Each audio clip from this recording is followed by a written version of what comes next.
ច្រើនជាងគេអាហ្នឹងឈ្មោល ញីមានតែមួយគាត់ ក្រស្រីយល់ទេ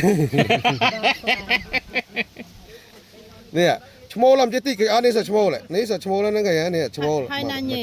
ញីនៅកណ្ដាលនេះ អូនេះ នេះមួយហ្នឹងញីអញ្ចឹងវាមានញីមានឈ្មោល អូ តែគាត់ណាផ្កាតរ៉េហ្នឹងវាអត់អាចនៅក្នុងហ្នឹងប្រកាត់គ្នាក្នុងហ្នឹងបានទេបើអាចទេតចកោមួយនេះ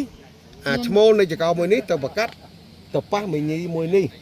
ហើយអាឈ្មោលមួយនេះមកប៉ះមីញីមួយនេះវិញ មិនមែននៅក្នុងចកោមួយនេះគ្រូ បើអាចឆ្លងចកោបានទៅល្អតែពេលខ្លះវាអនុញ្ញាតក្នុងចកោតែមួយហ្នឹងក៏បានដែរពីក្របនេះឆ្លងមកក្របនេះពីក្របនេះឆ្លងទៅក្របនោះតែអត់សូវល្អទេផ្លែហ្នឹងតតែឆ្លងចកោឬក៏ឆ្លងមេឃឬក៏ឆ្លងដើមទៀតពីដើមមួយទៅដើមមួយ បានន័យថាម៉េចបានន័យថា អូចាំមកគ្រូបានមានវគ្គបោះផ្កាចឡាងអាចចាំបោះ ចង់និយាយចេះចង់និយាយថាអូខេសាថ្មីណាក្នុងផ្កាហ្នឹងវាមានញីមានឈ្មោលហើយស្រាច់ហើយយើងអត់ចាំបាច់ទៅរញីឈ្មោលឯណាទេឃើញអត់ ចាចា នេះសិតឈ្មោលហើយមិនចេះតិចឃើញអត់នេះសិតឈ្មោល ចា ឃើញនេះសិតឈ្មោលនេះអាច្រើនជាងគេនេះឈ្មោលទាំងអស់នេះនេះនេះឃើញសិតឈ្មោលឃើញទេ ឈ្មោះពណ៌ជំវិញទាំងអ ហេ ស់ ឈ្មោលតែញីមានតែមួយនេះទេ មានតែមួយ តែដោយហេតុថាពូជតរ៉េនអំបូរវាអត់អាចផ្កានៅក្នុងនោះទោះបីមានញីឈ្មោលមួយគ្នាក៏ដោយអត់អាចប្រកាត់គ្នាបានទេវាអត់អនុញ្ញាតទេអត់អនុញ្ញាតឲ្យអាឈ្មោលហ្នឹងមកប្រកាត់មួយមេហ្នឹងឯងក្នុងផ្កាមួយក្របហ្នឹងយល់ពីហ្នឹងអត់ អត់យល់ទេបើវាញីស្រាប់ទៅហើយទៅប្រកាសអីទៀត ត្រូវតែប៉ះអាឈ្មោលសិនមកកាត់ទៅជាក្តាប់ អូ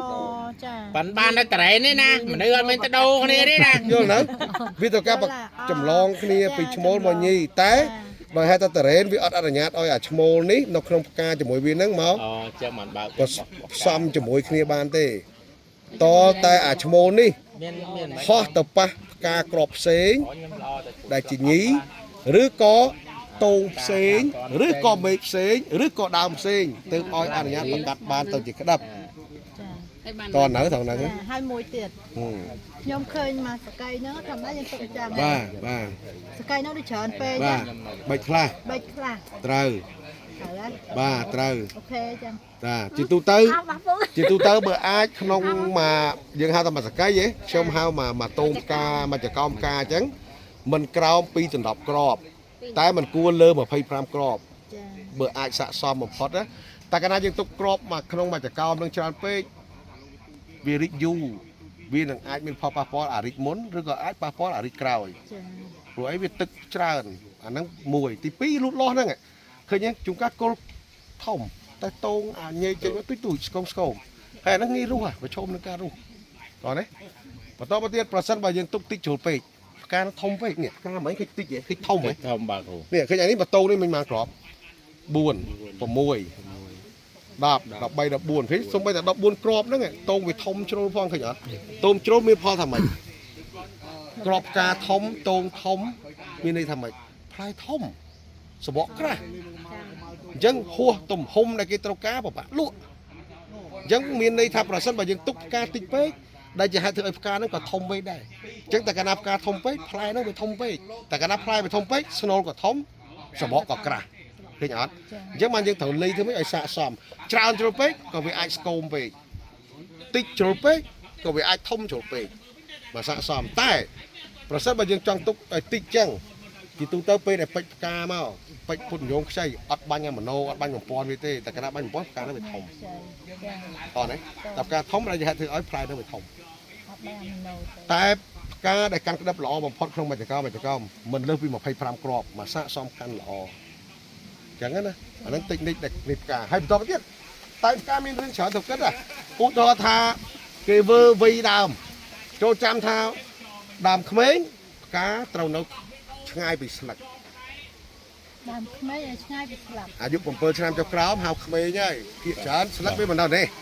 ផ្កាបើអាចទេដកព្រាជាងមកទេចន្លោះអស់ហ្នឹងត្រូវហើយនេះឃើញទេ នឹងក្មេង បាទក្មេងតែបើដើមចាស់លើពី7ឆ្នាំបើអាច7ឆ្នាំដល់2 10ឆ្នាំឲ្យនៅចំប្លោះកដាលមេឃនេះចាត់ទុកថាត្រូវហើយនេះតែបើដើមចាស់លើហ្នឹងផ្កានេះអត់នៅម្ដុំនេះទេត្រូវនៅម្ដុំនេះក្បែរស្លឹក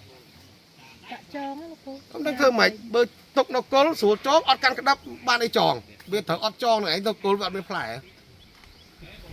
ដើមកាន់តែចាស់ទៅផ្លែវាអត់អាចមកនៅទៅនេះទេ ហើយបើយើងផ្ដាច់អាចងមកតុកគល់ទេ អត់បានដូចគ្នា អត់បានទេ ឆ្ងាយពេកយើងគិតមើលឧទាហរណ៍ឥឡូវតែផ្លែ ស្លឹកផលិតអាហារនៅនោះចង្ងាយ3ម៉ែត្រតម្រាំតែអាហារនឹងរត់មិនចាំដល់អា3ម៉ែត្រដល់នេះវិញវាធំយឺត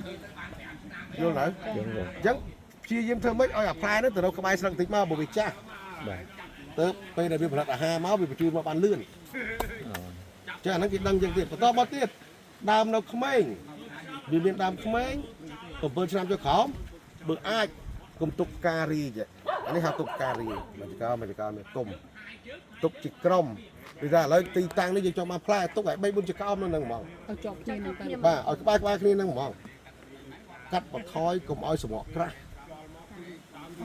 តែកាលណាយើងតាំងរីចេះភាកច្រើនដើមក្មេងគឺសម្បកក្រាស់តោះណាអានោះវាមានតិចនិចវាចឹងទៀតបន្តមកទៀតទោះបីជាដើមក្មេងដើមចាស់ក៏ដោយគេមើលរដូវកាលប្រសិនបើរដូវកាលក្តៅពេលដែលវិចំក្តៅខ្លាំងឲ្យទុកជាក្រុមអត់ទុកជាអំពិលទេពេលក្តៅខ្លាំងបាទ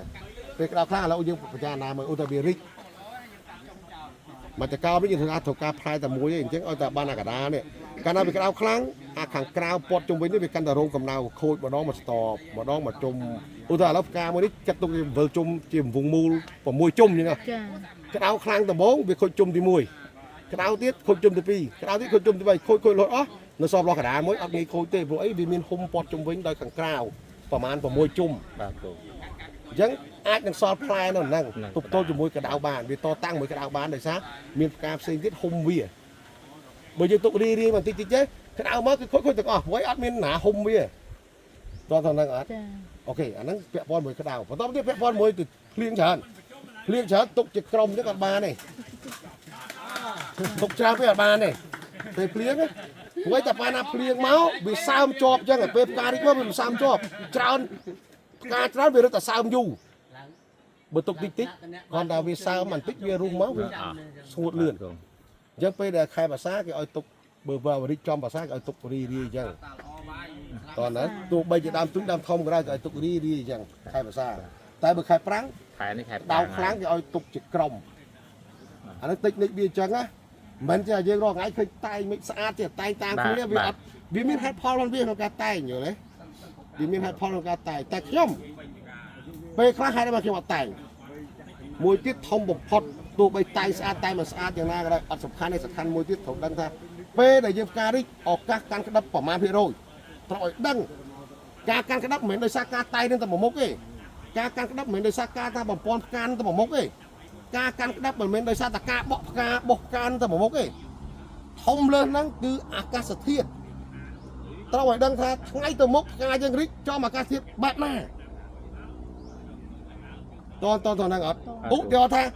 យើងតែងស្អាតហើយផ្កាយើងរីកប្រើពេលតែ5ថ្ងៃទេអស់ហើយព្រោះយើងតែងឡើងមួយសេរីសល់ឡើងស្អាតហើយរីកតែ5ថ្ងៃតែមួយអាទិត្យអស់ហើយតែចៃដន្យអាថ្ងៃដែលរីកហ្នឹងចំអត់មានឱកាសកាន់ក្តឹបមិនស្រូវតែបើយើងតែងវាល្អជាងហើយវាបានតាមគ្នាត្រូវតែប្រកបជាល្អប្រសិនបើចំអាកាសធាតុដូចខ្ញុំនិយាយអូឥឡូវយើងតែងរីកតែ5ថ្ងៃហើយអស់ហ្មងឬក៏រីកតែ7ថ្ងៃហើយអស់មួយដើមមួយចកាហ្នឹងហ្មងតែចៃដន្យអា5ថ្ងៃ7ថ្ងៃនោះវាចំឱកាសកាន់ក្តឹបបានខ្ពស់អាហ្នឹងល្អហ្មងធំលឿនហ្មងតែឥឡូវយើងពិចារណាចុះបើចៃដន្យចំពេលអាកាសធាតុអត់អំណោយផលនៃការកាន់ក្តឹប5 6ថ្ងៃហ្នឹងស្មើទៅនឹងយើងជាប់ក្តឹបតិចណាត្រូវយល់ត្រង់ហ្នឹងណាអញ្ចឹងដើម្បីការបញ្ហាអាកាសធាតុអត់សមស្របនៃដំណើរការបង្កាត់កេសរការទៅជាក្តឹបត្រូវព្យាយាមទុកឲ្យរីកបានយូរពួកអីវាមិនដែលដូចថាអាកាសធាតុអត់អំណោយផលនៃការកាន់ក្តឹបវាមិនដែលណាមួយខែ30ថ្ងៃถึง30ថ្ងៃទេវាតែងតែមាន5ថ្ងៃអត់បន្ទាប់ពីហ្នឹងមកវាមានឱកាសល្អកាន់ក្តឹបវិញបានបន្ទាប់មកបានអត់មានឱកាសល្អកាន់ក្តឹបវិញអញ្ចឹងយើងរីចាំអាកាសទៅអាកាសធាតុល្អក៏វាកាន់ទៅអាកាសធាតុមិនល្អវាអត់កាន់ទៅបន្តឲ្យវារីករបៀបហ្នឹងទៅ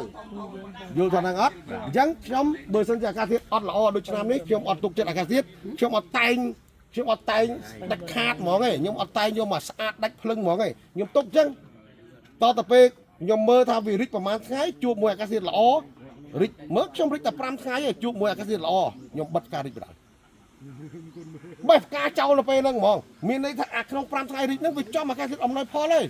រឿងអត់កាន់ក្តឹបអត់មានទេអញ្ចឹងយើងអត់ភ័យក្តឹបតិចទេផ្កាដែលសល់លើដើមបេះទម្លាក់ចោលទាំងអស់ហ្មងយកតែអារីក5ថ្ងៃហ្នឹងហើយឥឡូវមើលក្តឹបអត់ស្ញេះរត់តែពេលតែអត់ឃើញផង អាហ្នឹងសំខាន់មួយទៀតទៅត្រង់ហ្នឹងគិតដែរណារឿងតែផ្កាត្រូវមានលក្ខខណ្ឌអស់ហ្នឹងដើម្បីយកមកវាគិតតនៅត្រង់ហ្នឹងហើយអ្នកខ្លះអត់ទេមិនហ៊ានបិទផ្ការីកទេលោកគ្រូរីកមេឃនេះរីកមេឃនោះអាមេឃហ្នឹងមិនតរីកផងអាមេឃហ្នឹងក៏រីកមិនចាំបាច់គិតមេឃទេគិតចំនួនផ្លែថាមួយដើមហ្នឹងវាគួរថាបានប្រមាណឥឡូវឧទាហរណ៍មួយដើមហ្នឹងវាគួរថា30ផ្លែទេបើវារីក5ថ្ងៃហ្នឹងវារីកទីតាំងហ្នឹងមើលទៅចំនួនដែលយើងវាត្រូវរីកគិតថាអាចស័ក្តិសមប្រាក់30ផ្លែអាមេឃផ្សេងមិនបាច់ឲ្យវារីកមិនបាច់ឲ្យវាមានផ្លែក៏បានដែរ តម្លាក់ចោលអស់ហ្នឹង តោះនៅហ្នឹងលើកលែងថាវារីកហ្នឹងវាអត់តន់គ្រប់ចំនួនផ្លែដែលយើងចង់បានទើបយើងបន្តឲ្យវារីកទៅមុខទៀត ចា អញ្ចឹងអាការតែផ្កាហ្នឹងវាអត់មានមូលដ្ឋានមួយថាបន្តឋានធ្វើមិនឲ្យត្រូវហ្មងឯងសំខាន់លើការគិតហ្នឹងមូលដ្ឋានគ្រឹះក្នុងការគិតហ្នឹងឲ្យសំខាន់ខ្ញុំពេលខ្លះខ្ញុំតែពេលខ្លះខ្ញុំអត់តែ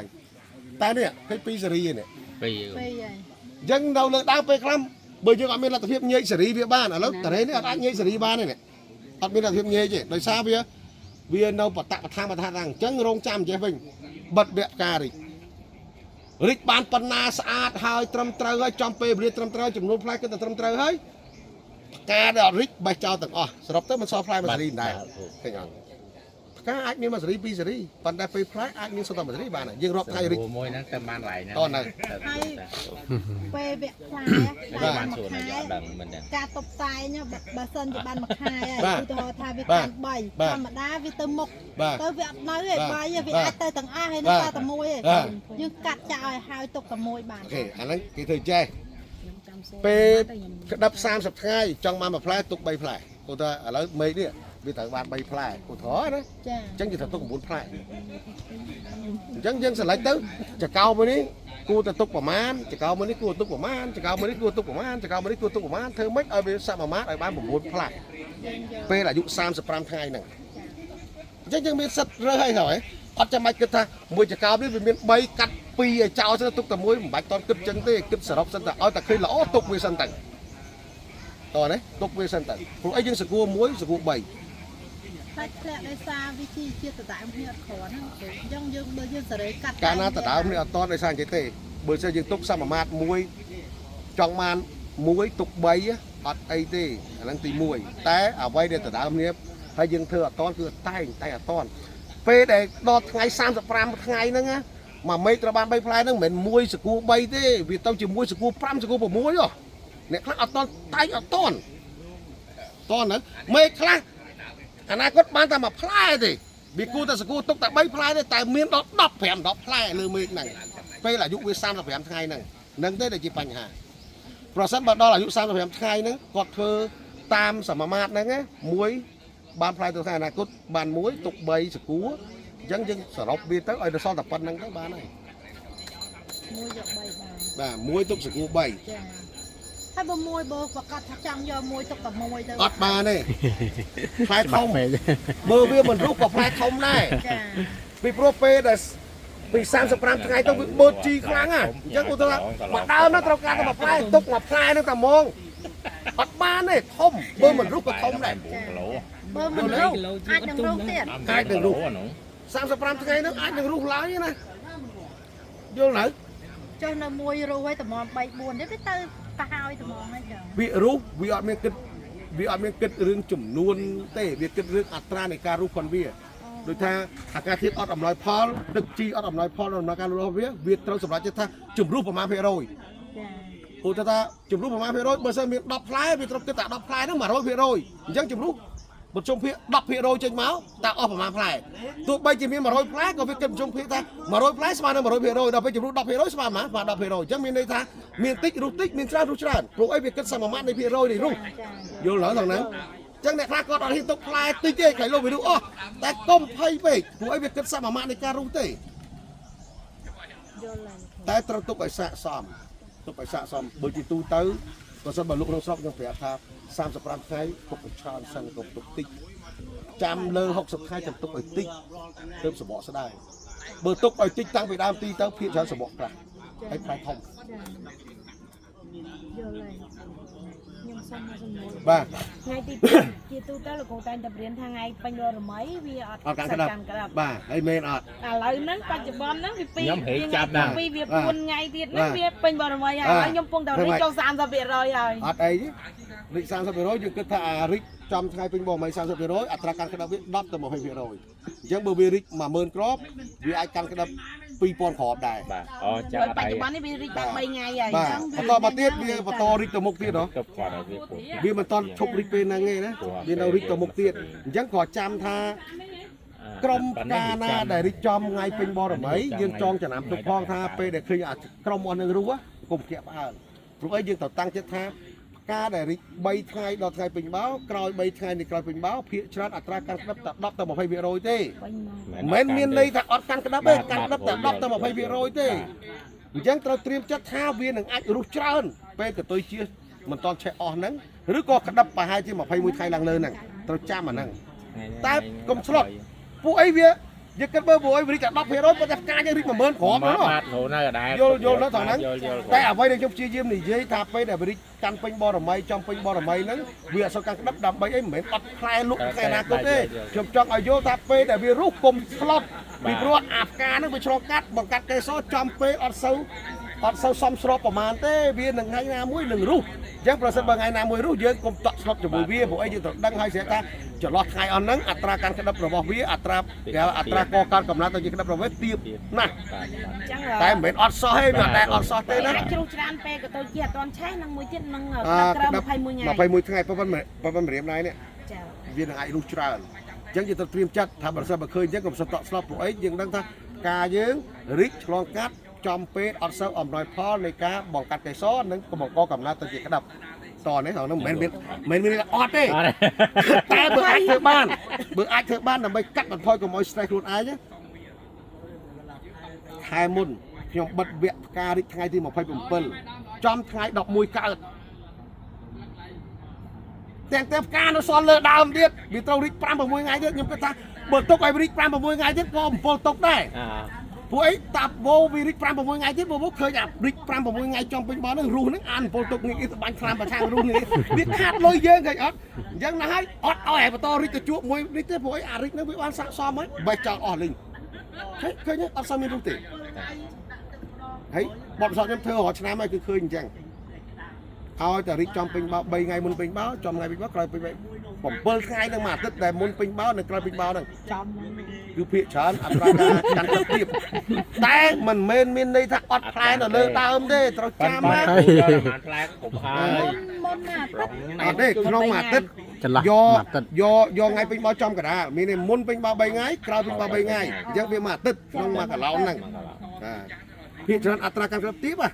តាមសង្កេតមើលរាល់ឆ្នាំមកហើយតែអាហ្នឹងអ្នកខ្លះគេអត់ជឿតែជឿមិនជឿវាអត់ទៅគេអត់ជឿដោយសារវាអត់ដែលឃើញតរ៉េនវាអត់មានផ្លែទោះបីជាវារីកចំពេញបោក៏នៅតែមានផ្លែអញ្ចឹងគេអត់ជឿទេតែខ្ញុំជឿត្រង់ដូចខ្ញុំនិយាយខ្ញុំជឿដើម្បីឲ្យគិតថាប្រសិនបើផ្កាបណ្ដាផ្កាណាដែលរីកចំថ្ងៃពេញបោអស់ហ្នឹងពេលដែលឃើញរុះខ្ញុំអត់តក់ស្លុតទេខ្ញុំអត់ទៅខ្វល់ទៅបាញ់ប្រឆាំងរុះបាញ់អីអស់លុយខ្ញុំច្រើនទេតែបងប្អូនមួយចំនួនគាត់អត់យល់ថងហ្នឹងពេលដែលឃើញរុះគាត់បាញ់ប្រឆាំងរុះទីចប់អត់ជាប់ទេជាប់តែអាណាដែលវាត្រូវឲ្យយើងប្រហែលជា 10% ហ្នឹងឯងតោះណា តើ តែចឹងលើកគូចាំបន្ថែម